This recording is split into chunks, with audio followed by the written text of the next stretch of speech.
மீண்டும் உங்களை நாம் சந்திப்பதிலே மிக்க மகிழ்ச்சி அடைகின்றோம். நான் இலங்கையில் இருந்து பதுளை போதனா வைத்தியசாலையில் இருந்து வைத்தியர் கிருஷான் வேதநாயகம். நாங்கள் பார்த்து கொண்டிருக்கின்ற விடயம் இன்று முக்கியமான விடயம் ஒன்றை பற்றி பார்க்க போகிறோம். அதாவது ஆண்கள் தங்களுடைய பாலியல் வாழ்க்கையிலே அல்லது செக்ஷுவல் லைஃபிலே திருப்தி அடையாமல் விட்டால் என்னென்ன அறிகுறிகளை அவர்கள் வெளிப்படுத்துவார்கள் என்று சொல்லி 7 அறிகுறிகளை எங்களுக்கு இந்த மருத்துவ நிபுணர்கள் தந்திருக்கிறார்கள். எனவே நேரடியாக என்னுடன் தொடர்பு கொள்ள விரும்பினால் வெளியூர் நண்பர்கள் 0094 777 35 62 45 மூலம் தொடர்பு கொள்ள முடியும். உள்ளூர் நண்பர்கள் 0777 35 62 45 மூலம் தொடர்பு கொள்ள முடியும். முதலாவதாக ஒரு ஆண் தன்னுடைய துணைவியுடனோ அல்லது தன்னுடைய மனைவியுடனோ அல்லது தன்னுடைய கேர்ள் ஃப்ரெண்டுடனோ அவர் பாலியல் ரீதியான தொடர்பினை வைத்து அதன் பிற்பாடு அந்த பாலியல் வாழ்க்கை அவருக்கு ஒரு திருப்திகரமாக இல்லாவிட்டால் அன்சாட்டிஸ்ஃபைட் செக்ஷுவல் லைஃப் என்று சொல்லுவோம் இல்லாவிட்டால் அவர் கொஞ்சம் காலம் போக போக அந்த நிகழ்ச்சி நடந்து 1 கிழமை 2 கிழமை 3 கிழமை போக அவர் அறியாமலேயே 7 குணங்குறிகளை அவர் வெளிப்படுத்துவார். இந்த குணங்குறிகளை ஒவ்வொரு திருமணம் முடித்த ஆண்களோ அல்லது ஒவ்வொரு வயதுக்கு வந்த ஆண்களோ அறிந்திருக்க வேண்டும். இதன் காரணமாக அவர்கள் தங்களையே ஒரு அசஸ் பண்ணி தங்களையே ஒரு பரிசோதனைக்கு உட்படுத்தி எனக்கு இந்த பிரச்சனைகள் வருகிறது என்றபடியினால என்னுடைய பாலியல் வாழ்க்கை திருப்தியாக இல்லை என்று சொல்லி அதை திருப்திப்படுத்த அவர் முடிய வேண்டும். இல்லாவிட்டால் அவர் தொடர்ந்து அப்படி அந்த பிரச்சனைக்குள்ளே போவாராக இருந்தால் அவர் கடைசியிலே ஒரு மனநோயாளியாகத்தான் அவர் மாற வேண்டிய நிலைமை ஏற்படும். எனவே முதலாவதாக அறிகுறி என்னவென்றால் இரிட்டபிலிட்டி அல்லது ஆங்கர், அதாவது சொல்லுவோம் அன்ரீசனபிள் இரிட்டபிலிட்டி அல்லது ஆங்கர். அதாவது யாராவது ஒரு பிழை செய்தால் ஒரு கோபம் யாருக்கும் வரும், எனக்கும் வரும், யாருக்கும் வரும். ஆனால் இந்த பாலியல் உறவிலே திருப்தி அடையாத ஆண்கள் அவரை அறியாமலேயே சரியான ஒரு கோபத்துடனும் சரியான ஒரு வீராப்புடன் இருப்பதை காணக்கூடியதாக இருக்கும். உதாரணமாக ஒரு கணவனும் மனைவியும் இரவிலே படுத்திருக்கிறார்கள். மனைவி அவருடன் தொடர்பு கொள்ள மறுத்துவிட்டால் அந்த மனைவியினுடைய பீரியட்ஸ் ஆகவோ அல்லது அவருடைய மென்சுரேஷன் ஆகவோ இருந்திருக்கலாம். எனவே காலையில் எழும்பினவுடன் அவர்கள் காட்டினை விட்டு வெளியில வந்து அறையில வெளியில வருகின்ற போது வெளியிலே அவருடைய மகனோ படித்துக் கொண்டிருக்கிறார். என்ன செய்வார்? அந்த மகனுக்கோ பேச்சு நடக்கும். இதுதான் unreasonable anger or unreasonable irritability என்று நாங்கள் சொல்லுவோம். அதாவது காரணம் இல்லாமல் கூடுதலான அளவு கோபம் அல்லது அதை என்ன சொல்ல கோபம் தான் காரணம் இல்லாமல் ஒரு கோபம் அவருக்கு வரும். இந்த நேரம் எரிச்சல் பட்டு கொண்டிருப்பதை எங்களாலே காண முடியாது.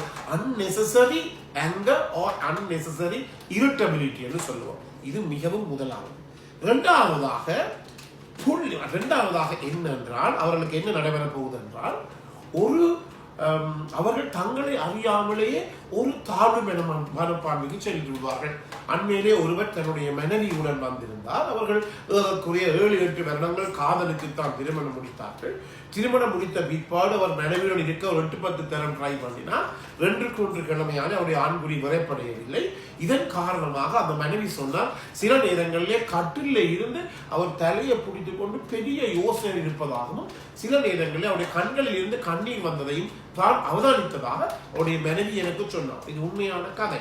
எனவே இதில் என்ன நடக்குது என்றால் அவர்கள் எல்லாத்திலேயும் மீது அவர்களுக்கு ஒரு இன்ஃபீரியாரிட்டி காம்ப்ளெக்ஸ், ஒரு தாழ்வு மனப்பான்மை வந்து அவர்கள் என்ன செய்வார்கள் என்றால் pulling away from friends and activities என்று சொல்லுவோம். அதாவது நண்பர்களுடன் போவதையும் நண்பர்களுடன் சேர்ந்து களியாட்டங்களுக்கு செல்வதையோ அல்லது திருமண வீடுகளுக்கோ செத்த வீடுகளுக்கோ மனைவியுடனோ அல்லது பெண் தொழிலோ செல்வதை அவர்கள் கொஞ்சம் கொஞ்சமாக குறைத்துக் கொள்வார்கள். இதற்குரிய முக்கிய காரணம் என்ன? அவர்களுடைய மனதிலே உருவாகின்ற இந்த தாழ்வு மனப்பான்மை அல்லது என்ன காம்ப்ளெக்ஸ்? Inferiority complex. எனவே இது ஒரு பெரிய பிரச்சனை. உங்களுக்கு தெரியும், இது பிற்காலத்தை கொஞ்சம் காலம் போக இது பெரிய ஒரு மனநோய்க்கு அவர்களை இட்டு செல்லக்கூடியதாக இருக்கும். இதை முக்கியமாக நாங்கள் என்ன செய்து கொள்ள வேண்டும்? கவனித்துக் கொள்ள வேண்டும். எனவே pulling away from friends activities, உதாரணமாக கோயில் திருவிழாக்களுக்கு போவது அல்லது இந்த ஏதாவது திருவிழாக்களை கொண்டாடுவது, கிறிஸ்துமஸாக இருக்கலாம், தைப்பொங்கலாக இருக்கலாம், தீபாவளி இருக்கலாம், முகமது நபி பிறந்த தினமாக இருக்கலாம், அல்லது ஹஜ் பெருநாளாக இருக்கலாம். எந்த ஒரு திருநாளையும் அவர்கள் கொண்டாடாமல் கொஞ்சம் தங்களை கூட விலத்திக் கொள்வார்கள். சில பேரை கண்டிருக்கிறேன் என்னவென்றால், வீடுகளுக்குள் இருப்பார்கள், உறவினர்கள் அவர்களை தேடி வந்தால் உடனடியாக போய் ரூமுக்குள்ளே இருந்துருவார்கள், தங்களுடைய அலுவலக அறையில் ஆபீஸ் ரூம்ல போய் இருந்துருவார்கள். அவர்களுக்கு இந்த உறவினர்களை சந்திக்க கூட அவர்களுக்கு பெரிய பிரச்சனையாக இருக்கும். இது பல இடங்களிலே காண்பிருக்கிறேன். ஆண்களுக்கு பிள்ளைகள் இல்லாவிட்டால், திருமணம் முடித்து பிள்ளைகள் இல்லாவிட்டால் இவர்களுக்கு இந்த பிரச்சனை என்னாலே காணக்கூடியதாக இருந்தது.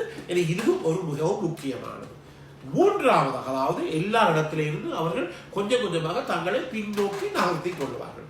மூன்றாவதாக, எல்லாவற்றிலுமே இருந்த இன்ட்ரெஸ்டை இழந்து விடுவார்கள்.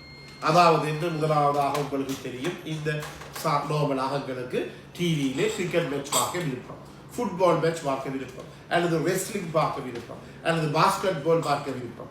வெளிநாடுகளுக்கு போனவர்கள் ஸ்பாவுக்கோ அல்லது மசாஜிங் பார்லருக்கோ அல்லது புரோத்தல் ஹவுஸ்களுக்கோ அப்படிப்பட்ட இடங்களுக்கு போக விருப்பம். இவர் இப்போது என்ன செய்யலாம், தன்னுடைய அந்த ஆர்வத்தை, இன்ட்ரெஸ்டை எல்லா இடத்திலும் இருந்து என்ன செய்து கொள்வார், கொஞ்சமாக அவர் குறைத்துக் கொள்வார். இது மிகவும் முக்கியமான, அதாவது வேறுடம் போகவும் மாட்டார், நண்பர்களும் சேரவும் மாட்டார், அதே நேரத்திலே தனக்கு விருப்பமான ஒன்றையும் கூட அவர் செய்ய மாட்டார். சில பேர் இருக்கிறார்கள், இதுக்கு பிற்பாடு விருப்பமான சாப்பாடை கூட அவர்களுக்கு வெறுத்தரும். ஏன் இந்த சாப்பாட்டை நான் சாப்பிடுவேன், ஏன் அப்படி என்று சொல்லி ஒரு கேட்கின்ற நிலைமைக்கு அவர்கள் போய்விடுவார்கள்.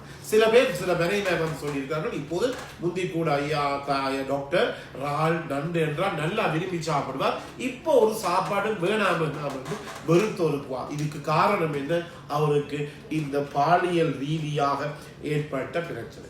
அடுத்ததாக இன்னும் ஒன்று மிக முக்கியமானது என்ன நடைபெறும் என்றால், அவர்கள் unnecessary risk எடுப்பார்கள். அதாவது தேவையில்லாத விடயங்களிலே அவர்கள் என்ன சொல்லுவார்கள், தங்களுடைய உயிரை கூட ஒரு பிரச்சனைக்கு, அதாவது unnecessary risk என்று சொல்லுவோம். உதாரணமாக ஒரு வேலையோடு செய்தால் அவர்களை தாங்களே போய் செய்வார்கள்.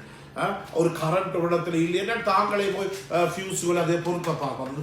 அன்னெசரி ரிஸ்கை அவர்கள் எடுப்பார்கள். நான் இது செய்து காட்டுறேன், தான் ஏன் அவர்களுக்கு அது உடலில் இருக்கின்ற, அவங்களுக்கு மனதில் இருக்கின்ற இந்த தாழ்வு மனப்பான்மை, அந்த இன்ஃபீரியாரிட்டி காம்ப்ளெக்ஸ், இதை மேற்கொள்வதற்காக அவர்களை அறியாமலேயே ஒரு ரிஸ்கை அவர் எடுக்கக்கூடிய ஒரு நிலைமைக்கு அவர் செல்லக்கூடியதாக இருக்கும்.